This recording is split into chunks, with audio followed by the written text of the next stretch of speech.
स्वागत करता हूं मैं प्रेस कॉन्फ्रेंस में।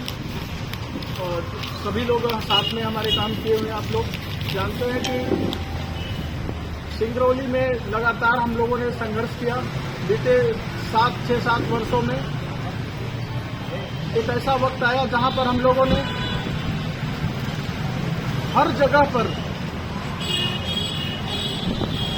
स्थानीय स्तर पर जहां पर चीजों को हमेशा से उपेक्षित होती थी, सिंगरौली की जो आज हालत है, सिंगरौली की जो स्थिति है, उस पर कोई चर्चा नहीं करना चाहता था, बात नहीं करना चाहता था। लेकिन जब हम ग्राउंड लेवल पर हम लोगों ने काम किया, आप लोगों ने भी देखा है कि क्या स्थिति है सिंगरौली की। आज हमें यहाँ पर आने की जरूरत क्या है, कुल मिलाकर इस पर चर्चा कर रहे हैं हम। इस प्रेस कॉन्फ्रेंस का मूल उद्देश्य ये है कि सिंगरौली की जनता परिवर्तन के लिए अब पूरी तरीके से तैयार हो चुकी है। इससे पहले भी एक परिवर्तन की बात आई थी, बीजेपी और कांग्रेस से लोग दुखी थे, लेकिन एक नाराजगी थी लोगों में कि इतने वर्षों से कुछ नया होना चाहिए। उस नाराजगी का फायदा आम आदमी पार्टी को मिला। आज आम आदमी पार्टी के सारे कार्यकर्ता उनके खिलाफ लिख रहे हैं, बोल रहे हैं, उनसे अलग हुए हैं, बाहर से ला करके वो प्रचार प्रसार कर रही हैं। एक बड़ा धोखा अनिल द्विवेदी जैसे व्यक्ति के साथ और उनके कार्यकर्ताओं के साथ हुआ। और साथ में जनता के साथ जो वायदे किए थे, वचन पत्र बता रहे थे कि जो उन्होंने वायदे किए,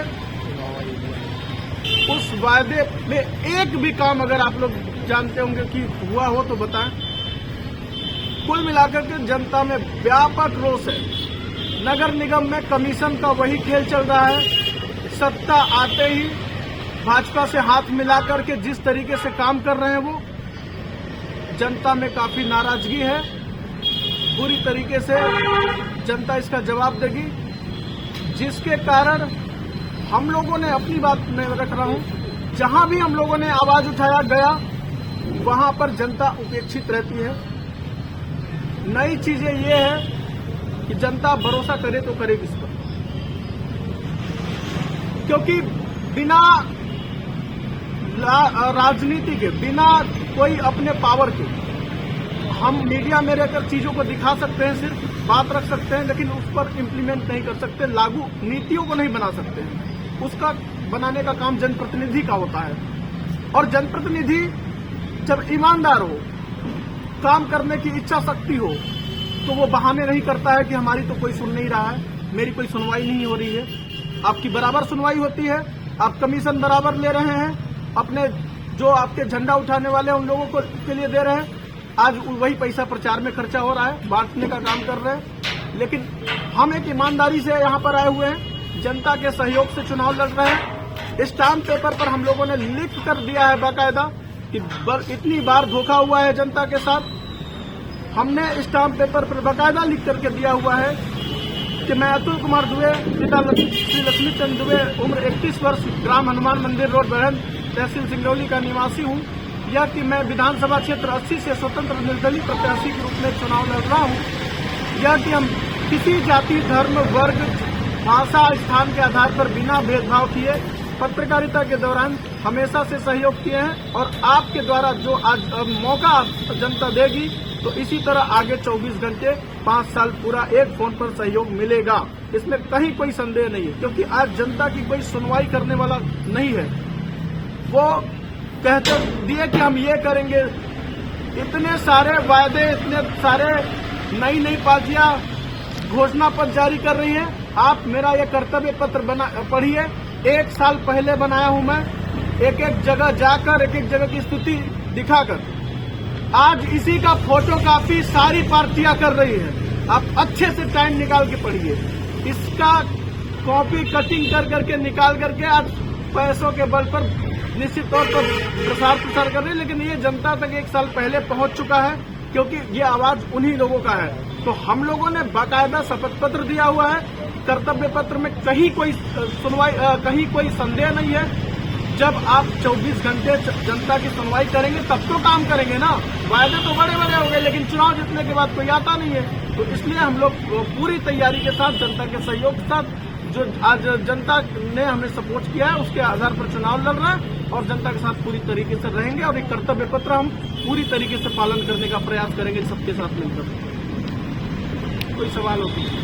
राजता में रहते कहाँ अपने आप कमी की या पीछे मारते हुए कि आप ये चुनाव में सहयोग करें? देखिए, इतने सारे हादसे हुए, कितनी सारी घटनाएं हुई हैं। सिंगरौली का पूरा पैसा डीएमएफ का हो, सीएसआर का हो, आप जान रहे हैं कि यहां से पिछले 5 महीने में 500 करोड़ से ज्यादा शिवराज सिंह चौहान उठा के ले गए हैं। कितनी बड़ी कमी है ये, इस पर हम लोग सवाल नहीं उठाते हैं। इतने सारे हादसे हुए हैं, आश्वासन देते हैं कार्रवाई हो जाएगी, लाश के साथ अंतिम दौर पर समझौता कर लेते हैं। समझौता करने के बाद बोलते हैं कि हम कार्रवाई करेंगे, आश्वासन देते हैं। तो ये कमियां हैं। और जो व्यक्ति है, नागरिक है, उसे इतना डरा दिया जाता है, उसे इतना कुचल दिया जाता है, उसे इतना विवश कर दिया जाता है कि वो बोल नहीं पाता, उसकी आवाज को दबाया जाता है। और सिंगरौली की आवाज ने हमेशा से ऐसे दबे कुचले और वंचित लोगों की आवाज उठाई है। मुझे पूरा यकीन है कि यही कमी सिर्फ हमें नहीं, एक एक नागरिक को खल रही है कि कोई तो आवाज उठाने वाला हो, कोई तो कहने वाला हो, कोई तो करने वाला हो। यही कमी महसूस हुई। जनता का पैसा जनादेश ने कहा खरीदने जाते हैं। देखिए, भाजपा वालों से सवाल पूछिए, इतना सारा पैसा होने के बाद भी, इतना सारा सरकारी तामझाम होने के बाद भी, आज देखिए भाजपा के कार्यक्रम 50 आदमी नहीं एकत्रित हो पा रहे हैं। मुख्यमंत्री आना पड़ रहा है, मनोज तिवारी का कार्यक्रम रद्द हो गया, जनता नहीं आ रही है। इसलिए आज का ये चुनाव जो है 2023 का, पूरी तरीके से एकदम साइलेंट है, वोटर साइलेंट है। इतनी बार धोखा कर चुके हैं, इतनी बार गिर चुके हैं कि वो भरोसा नहीं कर रहे। भरोसा मन बना चुके हैं कि सिंगरौली की आवाज को ही विधानसभा पहुंचाना है, क्योंकि वो साइलेंट है। और मुझे पूरा यकीन है कि ये आवाज मेरी नहीं है, ये आवाज पब्लिक की है। पब्लिक अपने लिए खड़ा होगी, निश्चित तौर पर समर्थन मिलेगा। आप देखिएगा। क्या कुछ मुद्दे हैं आपके? देखिए, मैं अपनी चुनौती भ्रष्टाचार से मानता हूं, अत्याचार से मानता हूं, और सिंगरौली में जो पिछड़ेपन का कलंक है, जो 2018 में मैं नहीं, केंद्र सरकार की नीति आयोग की रिपोर्ट ले गई थी कि सिंगरौली शिक्षा, स्वास्थ्य, बेसिक इंफ्रास्ट्रक्चर, बिजली, सड़क, पानी, महिलाएं जो एनीमिक है, बच्चे कुपोषित हैं, तमाम ऐसी जो जरूरी चीजें हैं, वो हमारे लिए सबसे बड़ी चुनौती है। उससे हम 5 साल के अंदर देखिएगा कैसे चुनौती का समाधान करते हैं। 6 महीने भी नहीं लगेंगे कि धीरे धीरे 6 महीने में आपको असर दिखने लगेगा, मौका मिलते हैं। आप पार्टी में जुड़े थे, फिर निर्दलीय अभी प्रत्याशी बनकर चुनाव लड़ रहे हैं, क्या वजह? देखिए, पार्टी को अभी थोड़ी सी तैयारी करनी चाहिए, क्योंकि पार्टी अभी नई नई थी। पब्लिक का मैंने हमेशा से बात माना है। महापौर के जैसे नहीं है कि एक हाथ में लड्डू है, दूसरे हाथों में लड्डू चाहिए। लोकसभा आएगा, उसमें भी वो लड़ जाएंगी, उनको अकेला सारा पद चाहिए। लेकिन हम अपना कैरियर छोड़ के आए हैं। आपको याद होगा, हमें पद का, पैसा का लालच बिल्कुल नहीं है। तो जैसा कह रहे हैं कि ठीक है, वो पार्टी नहीं है, इसलिए मुझे लगा, जनता ने जो हमें कहा कि नहीं, आप स्वतंत्र रूप से लड़ाई लड़िए, सिंगरौली के मुद्दे पर लड़िए, इसलिए मैं वहां पर स्वतंत्र रूप से लड़ा। कितने वादे पत्र हैं, इसे किस तरह से पूरा करेंगे? ये वादे नहीं है, ये सिंगरौली की दुर्दशा है, जिसको 40 साल से कोई उठा नहीं रहा है। पहले हमारे पंडित श्याम कार्तिक जी थे, वो धरातल के नेता थे, लेकिन उसके बाद से कोई नेता नहीं आया सिंगरौली में। अब जब लीडर ही नहीं है, बिना गाड़ी, डबल इंजन की सरकार बताते हैं, बिना इंजन की गाड़ी भाग रही है, उसको पता ही नहीं है कि जाना कहाँ है, उसको पता ही नहीं है कि उसका मुद्दा क्या है, तो कभी भी मंजिल तक नहीं पहुंच सकती। हमारी गाड़ी में बाकायदा इंजन लगा हुआ है और भरपूर यहाँ से भोपाल तक जाएगी और देखिएगा किस तरीके से काम जल्दी से होते हैं। जनता कैसे भरोसा करे, क्योंकि अगले बार मेयर के चुनाव में भी जनता ने दो पार्टियों को छोड़कर एक अलग पार्टी को चुना था। इसी तरह वादे वो भी की थी, लेकिन वादे कहीं न कहीं दबे की दबी रह गई थी उनकी। इतना पैसा खर्चा करके कोई वादा पूरा करे, खाली बात आप ही बताइए।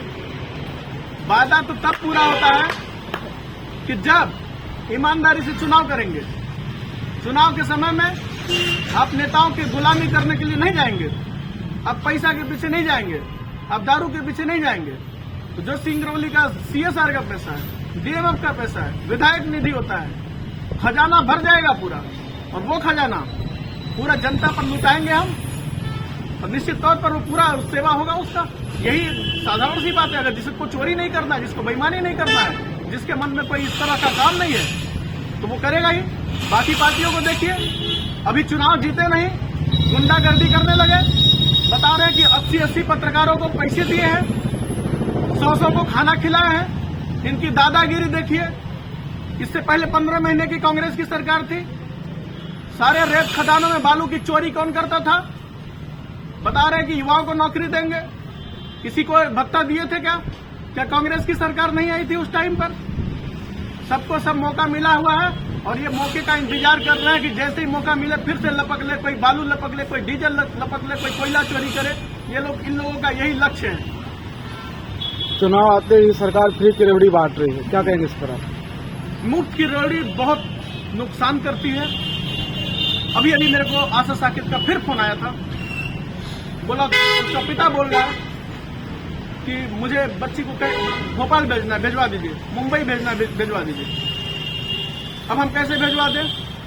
जब ये पैसा बांट करके चुनाव जीत रहे हैं, फिर आपको कैसे भिजवाएंगे? वो कैसे हेल्प करेंगे आपका? और खजाने का चाबी जो आप आज हमें नहीं देंगे तो फिर हम सहयोग नहीं कर सकते। और इसलिए ऐसी स्थिति ना निर्मित हो, सबके स्वास्थ्य की कल्याण हो, सबको रोजगार मिले, जो भ्रष्टाचार वाला ये नौकरी है उस पर अंकुश लगे, अच्छी सड़कें बने, बाईपास बने, सड़क हादसों से जो मौत होती है उसमें से अंकुश लगे, पत्रकारों के लिए प्रेस क्लब बने, NTPC और NCL का जो फायदा अधिकारी उठा रहे हैं और वही अधिकारी जनता का शोषण करते हैं, हमारे पत्रकार साथियों को भी होना चाहिए।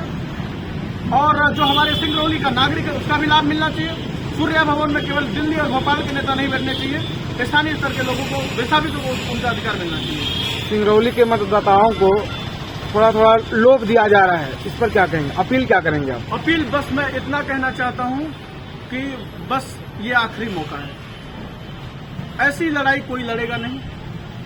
अब विश्वास रखिए, मैं स्टाम्प पेपर पर लिख कर दिया हूं, चुनाव जीतने के बाद 24 घंटे 5 साल अपनी टीम के साथ मौजूद रहेंगे। किसी भी तरह की समस्या होगी, किसी दलाल के पास जाने की जरूरत नहीं है, किसी बिचौलियों के पास जाने की जरूरत नहीं है, कहीं पैसा खर्चा करने की जरूरत नहीं है। जो काम जनप्रतिनिधि का है, चाहे नौकरी का हो, चाहे इलाज का हो, हर संभव हम आप सबके साथ मिलकर कदम से कदम मिलाएंगे। लेकिन आज अगर थोड़े से लालच में पड़ जाएंगे तो सिंगरौली और बर्बाद हो जाएगी, सिंगरौली और पीछे चली जाएगी।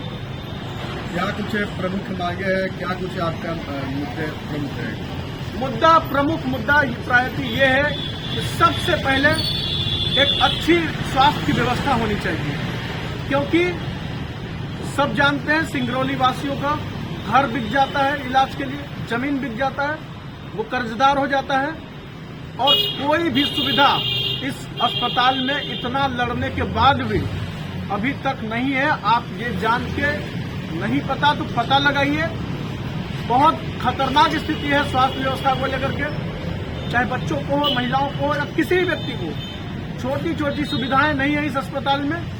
और ये बड़ा यहाँ पर